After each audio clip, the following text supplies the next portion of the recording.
Usap-usapan na naman nga ngayon sa social media ang di umano'y bagong intriga kay Baron Geisler. Ito'y umani ng samot-saring reaksyon matapos ang matapang na komento ng kanyang asawa sa Instagram. Muling naging usap-usapan sa social media ang aktor na si Baron Geisler matapos ngang mapansin ng maraming netizen ang matapang na komento ng kanyang asawa na si Jamie Evangelista sa Instagram nito. Dahil dito, sari-saring espekulasyon at ang naging reaksyon ang lumutang online at muli ngang nabuhay ang mga usapin tungkol sa personal na buhay ni Baron. Nagugat ang panibagong intrigang ito matapos mag-iwan si Jamie ang kanyang wife ng isang makahulugang komento sa social media na tila may pinatatamaan.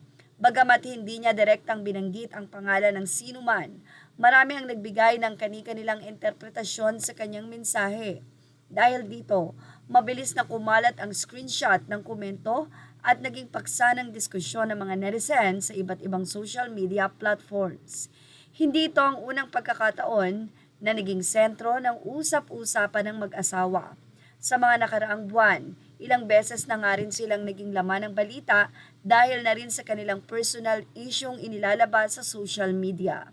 Gayunpaman, nananatili namang tikom ang bibig ng aktor na si Baron hinggil sa panibagong isyu na ito at wala pa nga siyang inilalabas na anumang opisyal na pahayag kaugnay ng mga kumakalat na usap-usapan. Samantala, iba't iba naman ang naging opinyon ng publiko rito. May mga netizen na nagpahayag ng suporta kay Jamie dahil sa kanyang pagiging prangka sa pagbabahagi ng kanyang saloobin at habang iba naman ay naniniwalang mas makabubuting ayusin na lamang daw ng mag-asawa ang personal na issue ng pribado kaysa sa social media. Sa kasalukuyan, patuloy pa ring sinusubaybay yan ang mga tagahanga ang anumang magiging kasunod na pahayag mula kina Baron Geisler at Jamie Evangelista. Hanggat wala pa raw itong opisyal na paglilinaw mula sa magkabilang panig ay nananatili pa ring haka-haka lamang ang marami sa umiikot na usapin tungkol sa kanilang relasyon. Maaari din kasi na sa ibang tao ito ibinabahagi ng asawa ni Baron at hindi sa kanyang mister. Well, sa ngayon, narito ang naging komento ng ilang mga netizen.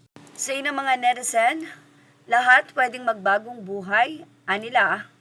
Pero nasa sarili niya yan kung gugustuhin niya talagang baguhin ang sarili niya. Tumpak, sarili lang ang pinakamabigat na kalaban pero ang number one panalangin pa din sa buong lumikha. I agree. Pagkaalam kong alcoholic yan kaya laging napapaaway. Tama po. Say naman ng iba, the pain of the wife, there's no peace pag asawa mo mabisyo gaya nito. Ang pagbabago sinasa puso yan na may kaakibat na pananalig at tiwala sa Diyos. Kung ikaw lang, hindi mo magagawa. Paulit-ulit lang kasi sa sarili mo lang sa sarili mo lang ipinapangako. Kung kasama mo si Lord, magagawa mo yan. Kaya trust, believe, surrender and obey God. Sabi pa ng iba, kahit anong payo daw ang sabihin, kung ayaw ng may katawan ay useless. Tama ka, nakailang ulit ng rehab siya, bakit di pa rin umaayos? Ang isa ay sinabing very true, saka mas madaling ma-cure ang drug addict kaysa alcoholic. Correct. Anyway, ang nasabing usapin ay nag-ugat matapos nga pong i-urge ng wife nitong si Baron Geisler na maghanap ito ng drug rehabilitation sponsor.